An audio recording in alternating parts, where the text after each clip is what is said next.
Assalamualaikum warahmatullahi wabarakatuh. Waalaikumsalam warahmatullahi wabarakatuh. Hamdan syukranillah wassalatu wassalamu ala rasulillah wa ala alihi wa sahbihi wa man tabi'ahu wa mawala.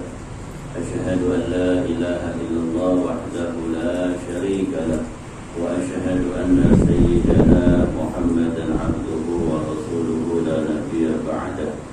Allahumma salli wa sallim ala sayyidina Muhammadin miftahi babil rahmatillah adada ma bi'amdillah salatu wa salaman daimaini bidawami mulkillah wa ala alihi wa sahbihi wa barik wa sallim. Rabbi israh li sadri wa yassir li amri wahlul 'uqdatam min lisani yafqahu qawli. Allahumma inna nas'aluka al-futuh wal wudu' wal rusuh wa taubatul nasuh wa salahil jasadi wal ruh. Amma ba'd. Ma'asyiral hadirin wal hadirat rahimakumullah. Sama-sama adalah kita panjatkan segala puja, puji, syukur kita kehadirat Allah Subhanahu wa Ta'ala, yang mana pada malam hari ini alhamdulillah Allah masih memberikan izin kepada kita, memberikan nikmat umur panjang, memberikan nikmat sehat, sehingga kita dapat berkumpul kembali di tempat yang kita cintai ini dalam rangka menjalani salah satu kewajiban sebagai mukallaf, salah satu kewajiban bagi seorang muslim, yaitu menuntut ilmu. Semoga langkah demi langkah yang kita lakukan dalam niat menuntut ilmu dan silaturahim ini Allah ampunkan dosa kesalahan kita. Dan juga terutama orang tua kita yang telah pulang rahmatullah. Semoga dengan berkah kita melangkah ke majlis ilmu, orang tua kita yang telah pulang rahmatullah, Allah ampunkan dosa kesalahannya. Allah lapangkan kuburnya, Allah jadikan kuburnya raudhah min riyadil jinan.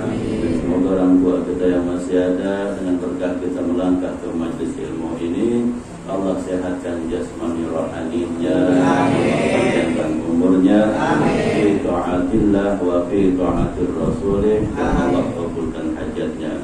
Dan semoga kita yang kumpul menjadi anak-anak yang berbakti kepada kedua orang tua kita. Amin ya rabbal alamin. Salawat beriring salam semoga selalu tercurahkan kepada junjungan kita Nabi besar Muhammad sallallahu alaihi wasallam, kepada keluarga, kepada sahabat, kepada para pengikutnya. Semoga kita pun telah mendapatkan syafaat baik di dunia maupun di akhirat nanti. Amin ya rabbal alamin.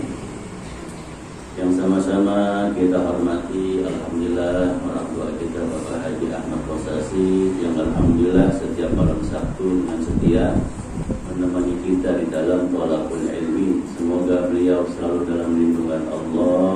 Allah selalu memberi kesehatan afiat, zahiran wa batinan, dan umur fi ta'atillah wa fi ta'atir rasulih. Amin. Alhamdulillah hadirin jamaah, malam ini kita masuk di kajian sifat 20 yang berbunyi qiyamuhu ta'ala binafsihi. Ya, jadi Allah berdiri sendiri, Allah Ta'ala dengan sendirinya berdiri sendiri. Jadi mustahil Allah didirikan. Jadi kalau kita ini pastinya didirikan. Coba kita dari kecil nggak bisa merangkap, diajarin dan lain sebagainya sampai kita berdiri. Tapi Allah Subhanahu wa Ta'ala qiyamuhu ta'ala binafsihi. Allah Subhanahu wa Ta'ala berdiri dengan sendirinya.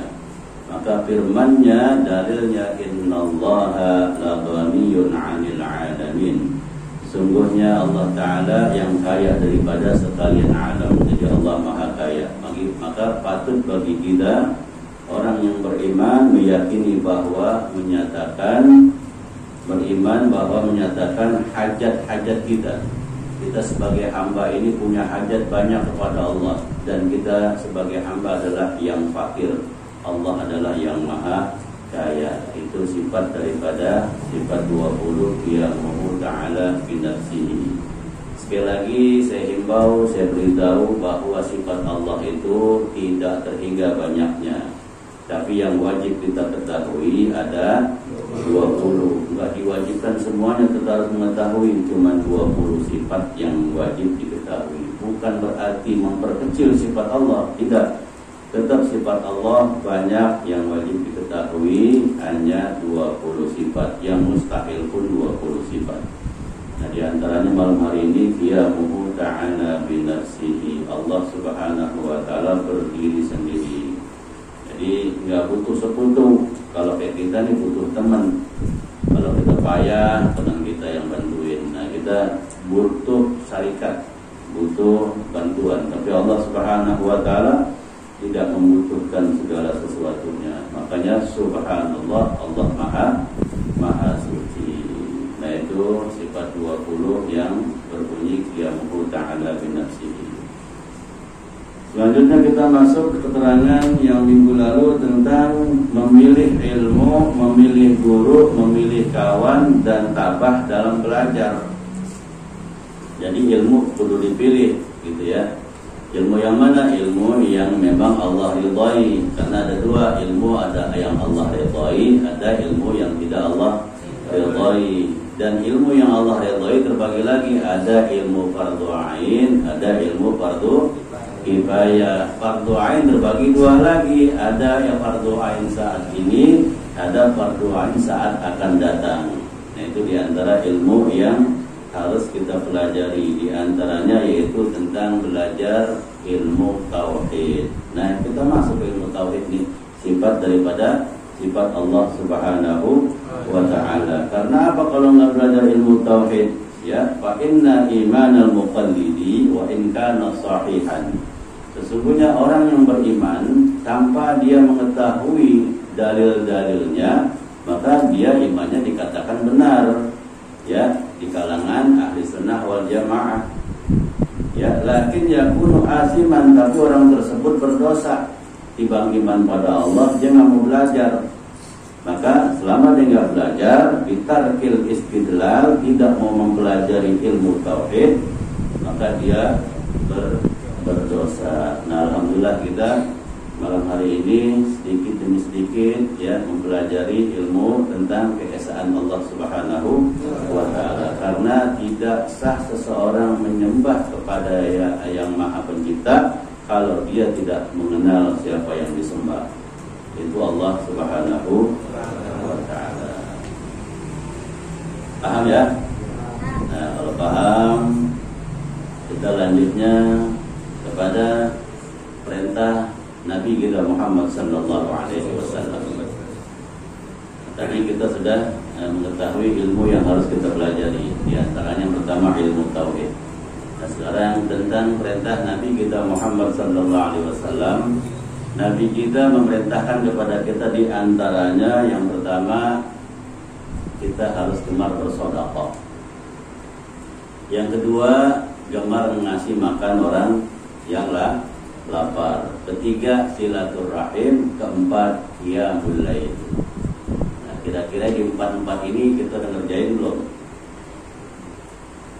Nah, Allah Subhanahu wa ta'ala berfirman di Al-Quran, masalul ladzina yunfikuna amwalahum fi sabilillahi kamathali habbatin anbatat sab'a sanabila fi kulli sumbulatin mi'atu habbah wallahu yudha'ifu liman yasha wallahu wasi'un 'alim.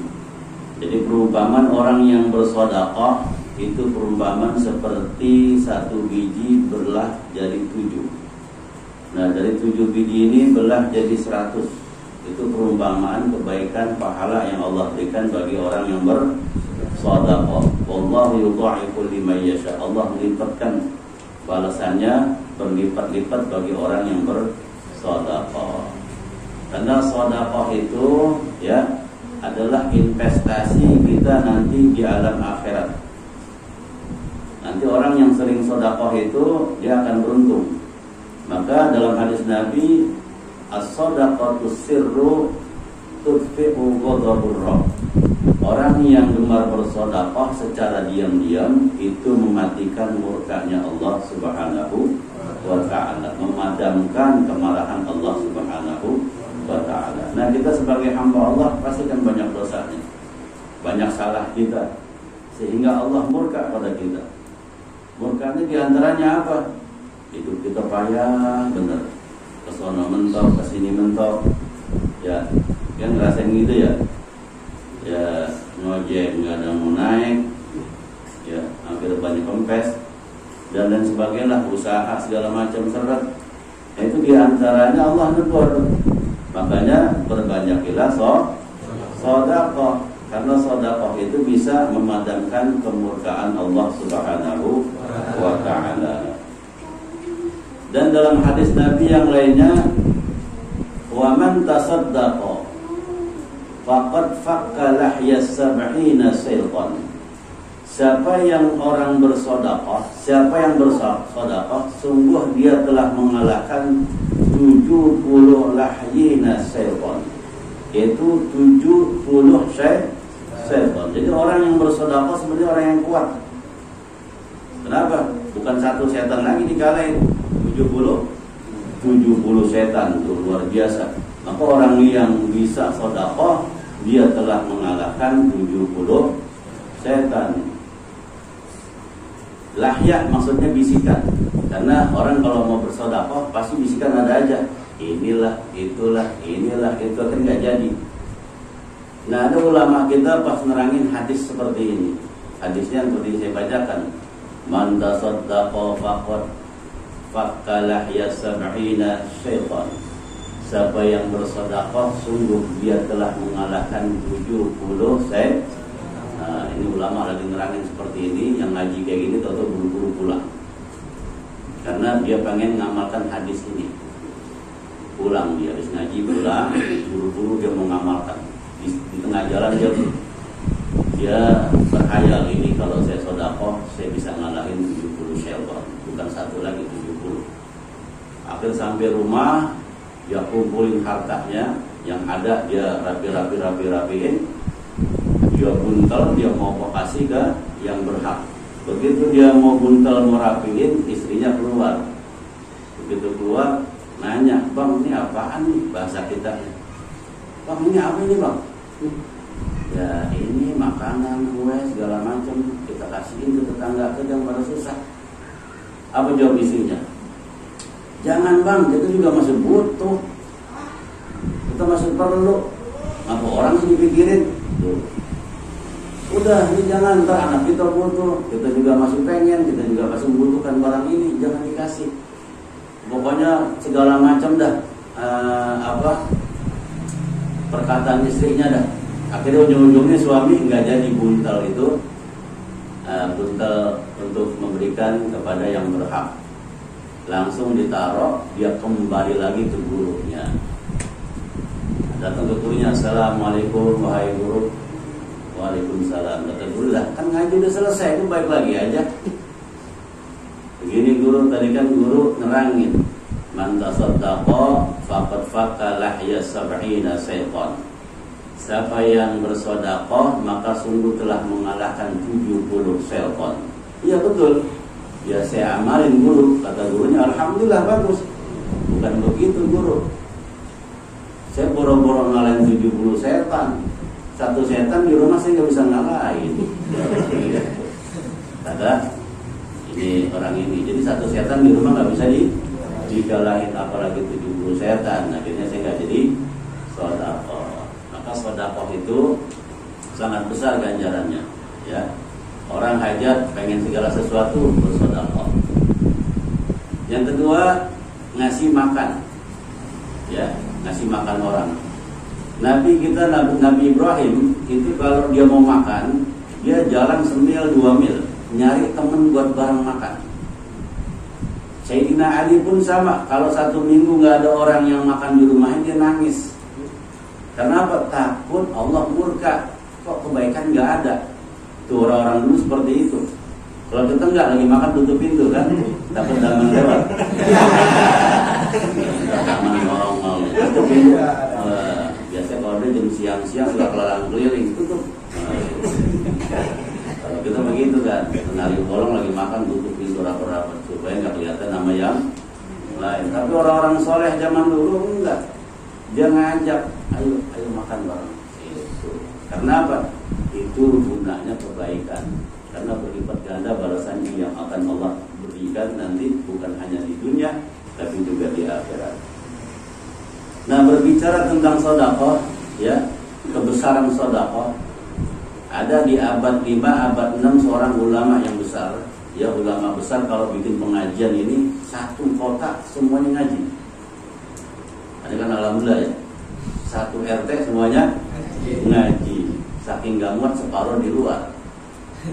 Jadi kita bagi dua kan, nah, separuh di dalam, separuh lagi di luar. Karena kalau semua masuk di sini nggak muat, alhamdulillah. Jadi kita bagi-bagi jadinya, nah, separuh di luar, separuh di nggak nampung kalau tempatnya. Nah, itu kita bersyukur, alhamdulillah. Nah, ini ulama ini di abad ke-6, abad ke-5, ini pengajiannya kalau bikin pengajian seminggu sekali, masya Allah, sampai warung-warung pun tutup. Jangankan warung sebelah sana juga tutup. Kenapa? Ngaji. Ada seorang budak, ya, punya majikan kejamnya luar biasa. Budak kejam, nyeksa, pelit dan lain sebagainya. Karena budak zaman dulu kan dibeli. Nah, budak ini disuruh sama majikannya, sini budak, ini saya kasih uang 4 dirham, kau ke pasar beli ini. Akhirnya budak buru-buru lari ke pasar beli permintaan majikannya. Nah, sampai di pasar nih budak, toko tutup semua. Dia bingung, kok toko satu pun gak ada yang buka, kok rata seragam, tutup semua. Dia tungguin, dia nongkrong, gak ada yang buka juga. Akhirnya orang lewat, dia nanya, Pak, ini ngapa tutup toko ini? Apa jawab bapak yang ditanya? Oh, ini giliran pengajian Syekh. Jadi kalau pengajian semua warung, semua pasar tutup. Pada kemana? Ya ngaji semuanya. Jadi sebelum pengajian selesai, belum pada mau buka, belum pada mau kerja, belum pada mau dagang. Nunggu pengajian selesai. Sama kan dari sini ya? Alhamdulillah, Masya Allah. Yang berdagang? Nah, akhirnya ditunggu nih sama pemuda ini, ditunggu kok lama, nggak sabar. Akhirnya dia jalan pelan-pelan ngikut ke pengajian Syekh ini. Begitu ngikut, duduk dia. Begitu duduk, dengar kajian udah terakhir. Begitu kajian udah terakhir, ada orang nggak punya, deketin Syekh. Nah, ini budak lihat ini siapa nih orang deketin Syekh. Ternyata orang ini berbicara kepada Syekh, ya Syekh, saya orang miskin ya Syekh, saya fakir, saya nggak punya uang, saya kepepet urusan, punya nggak uang 4 dirham, saya butuh banget. Kata Syekh ini, hari ini saya lagi nggak ada. Coba sebentar saya umumkan, gitu. Diumumkan ke jamaah semua. Wahai jamaah hadirin semua, ini saudara kita sedang susah, sedang tertimpa kemalangan. Bagi yang punya 4 dirham, tolong kasihkan orang ini. Siapa yang ngasihkan orang ini, maka akan saya doakan 4 permintaannya. Saya akan doakan kepada Allah Subhanahu wa ta'ala. Ini budak dengar ini nggak langsung, nggak pakai mikir-mikir, langsung diri, saya datang. Ini 4 dirham. Padahal dia siapa itu? Duit majikannya. Tahu sendiri majikannya galak, pengis, tapi dikasih. Kata Syekh ini, kau ikhlas Syekh. Sudah, doamu minta apa? Kata budak ini, ya Syekh, tolong doakan. Saya ini budak. Doakan kepada Allah supaya pulang dari sini saya dibebaskan. Saya tidak jadi budak lagi. Maka Syekh doa, wahai hadirin jamaah sekalian, semua ayo kita doain supaya si pulang ini dibebaskan dari budak. Semuanya amin. Yang kedua apa? Yang kedua, ya Syekh, terus terang ini duit bukan duit saya. Jadi saya kasih orang ini butuh, ini duit majikan saya. Nah terus gimana? Tolong doakan pada Allah supaya uang ini diganti, supaya saya bisa ngulangin uang majikan saya. Doa lagi Syekh ini, diambil berjamaah itu yang ada. Yang ketiga apa? Yang ketiga kata pemuda ini, ya Syekh, doakan saya agar saya bertobat dan juga majikan saya bertobat. Didoakan nama Syekh, Ya Allah, beri dia taubat, beri juga majikannya taubat, diaminin semua sama yang hadir. Yang keempat apa kata saya? Yang keempat, doakan saya agar saya diampuni dosa saya, diampuni dosa majikan saya, juga Anda dan juga seluruh jamaah. Doa nih saya empat-empatnya. Begitu selesai doa, pulang ini si budak ini pulang dengan gemeteran. Karena berjam-jam ke pasar nggak pulang-pulang. Begitu pulang dia gemeteran, dia beraniin diri. Walaupun resikonya dia tahu ini bakal bahaya. Karena apa? Majikannya bengisnya, kejamnya bukan main. Nggak punya salah aja dihukum, diseksa, apalagi punya salah. Begitu sampai langsung bener majikannya nyerocos. Singkat kata majikannya nanya, mana duit saya? Kamu disuruh ke pasar lama nggak balik-balik, mana pesanan saya? Segala macam ditanya. Akhirnya budak ini bilang, wahai Tuan, tunggu dulu, kasih saya dulu waktu untuk menjelaskan. Dia coba jelaskan. Kata budak ini, begini Tuan, tadi begitu saya ke pasar tutup semua, ya, karena pada ngaji di pengajian Syekh. Maka saya hadir di sana. Begitu saya hadir di sana, ada orang yang susah ya Tuan, yang butuh uang 4 dirham. Nah saya megang uang ini, saya kasihkan dia, karena dijanjikan 4 doa. Maka saya kasihkan. Kata Tuan ini ke majikannya, kamu minta doa apa? Yang pertama, saya minta kepada Syekh biar doa kepada Allah agar saya dibebaskan jadi budak. Ini tuannya langsung kontan. Anta hurrun biwajhillah. Kalau begitu sekarang engkau kubebaskan. Tuh lihat, orang yang bengis kayak begitu, begitu dengan dikasih sedekah, hatinya jadi lembut, dibebasin dia, dibebasin dari budak berkat sedekah. Kata majikannya, yang kedua kamu minta apa? Saya minta didoakan karena ini uangnya Anda, saya nggak punya uang berkembaliin. Maka saya minta didoakan kepada Allah biar saya diberi rezeki. Begitu diberi rezeki, saya kembalikan uang Anda, saya gantikan. Apa jawab saya ini? Nggak perlu kau kembalikan. 4 dirham yang kau bawa saya ikhlaskan. Ini sekarang saya ganti lagi, saya kasih kau 40 dirham. Itu coba berkahnya sedekah. Allah gerakin itu hatinya. Yang ketiga apa? Yang ketiga saya minta kepada Allah agar didoakan oleh Syekh ini supaya saya taubat, Anda pun taubat. Apa jawab ini Tuhan ini? Kalau gitu tubtu ilallah, hari ini saya bertobat kepada Allah. Tuh, berkah sedekah. Yang keempat kau minta apa? Yang keempat saya minta agar saya diampuni dosanya. Anda sebagai majikan saya diampuni dosanya. Syekh yang berdoa diampuni dosanya. Yang ngaji semua diampuni dosanya. Apa jawab majikan? Kalau masalah ampun mengampuni itu bukan urusan saya, itu urusan Allah Subhanahu wa ta'ala. Coba. Makanya gemar bersedekah. Kalau gemar bersedekah, insya Allah apa yang jadi hajat kita dikabul Allah Subhanahu wa ta'ala.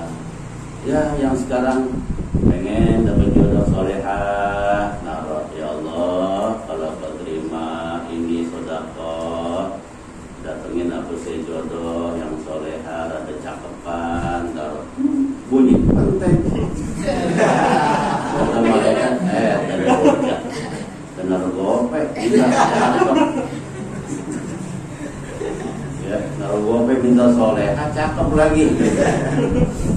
Nah, yang penting ikhlas gitu ya.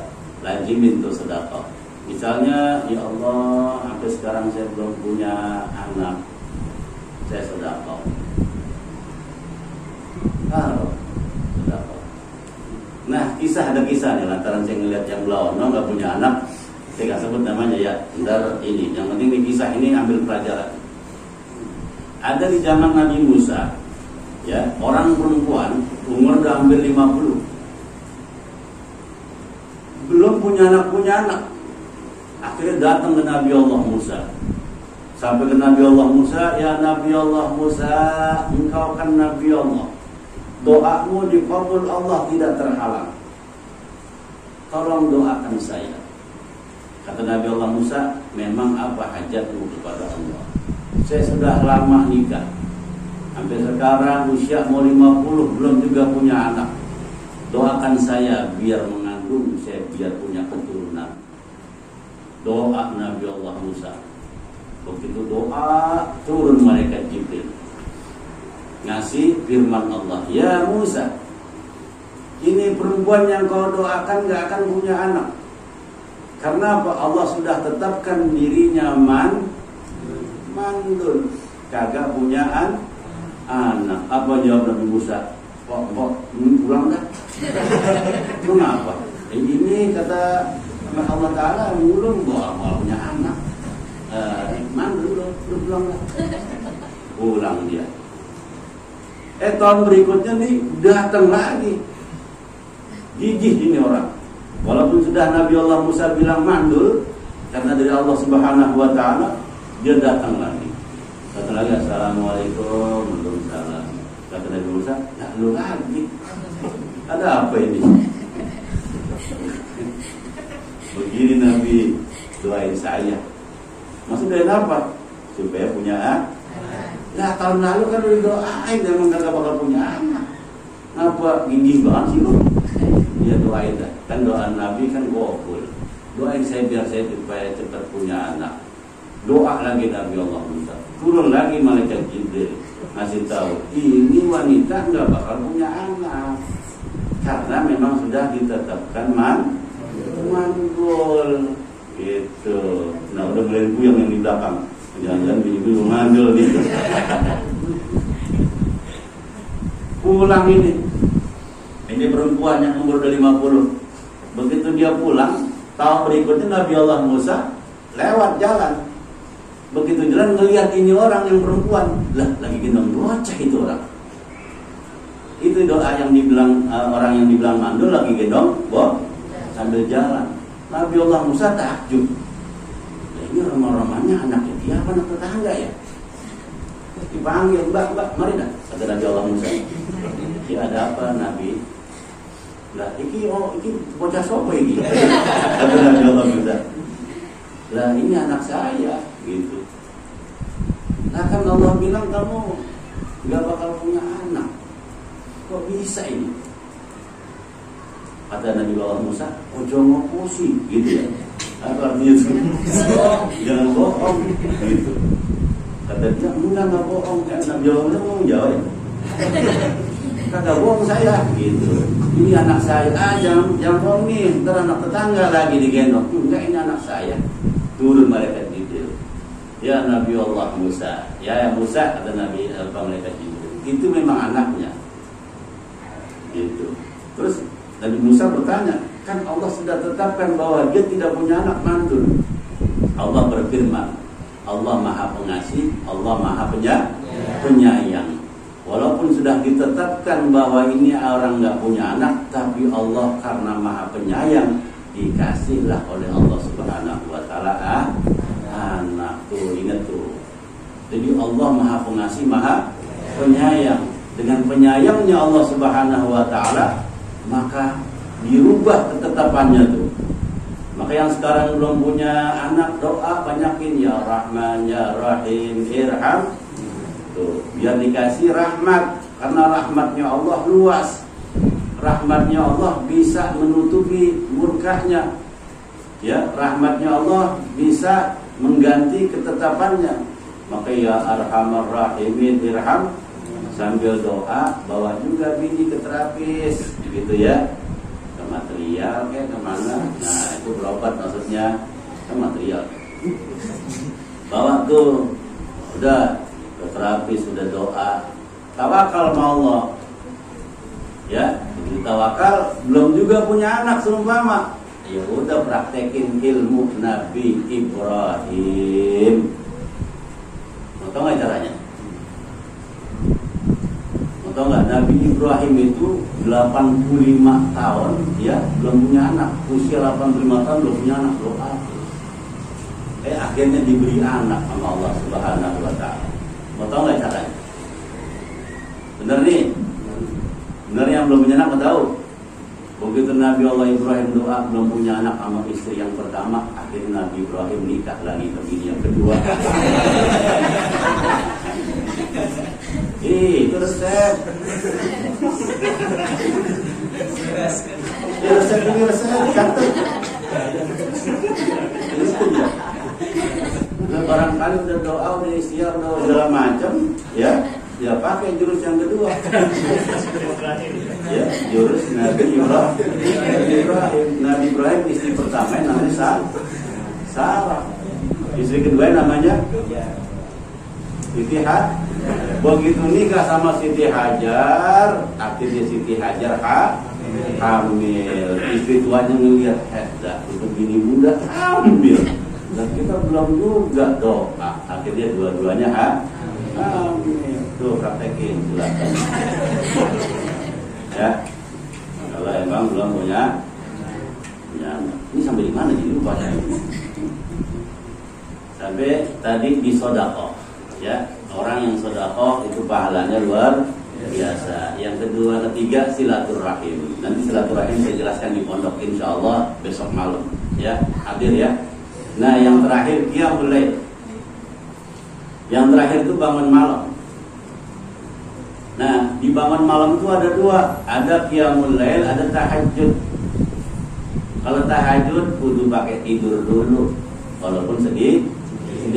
Maka orang yang bangun daripada malam hari, dia dapat dua keutamaan, dapat sholat sunnah tahajud dan juga dapat sunnah qiyamul lail, dua keutamanya. Terus bagaimana orang yang nggak tidur? Emang dia melek baik kucing? Notot baik. Nah, jangan dihabisin waktunya buat hal yang nggak baik.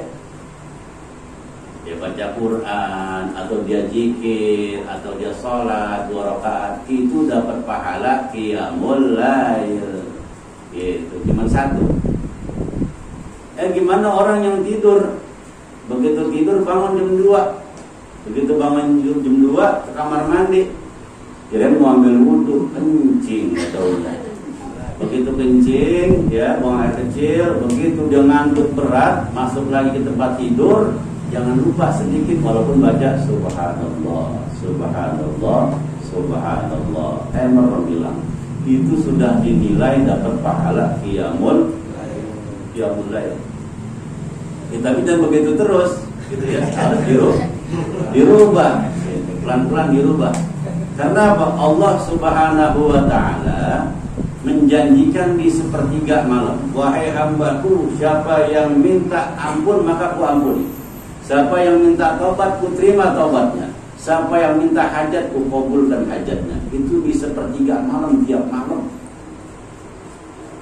Kebutuhan kita banyak gak?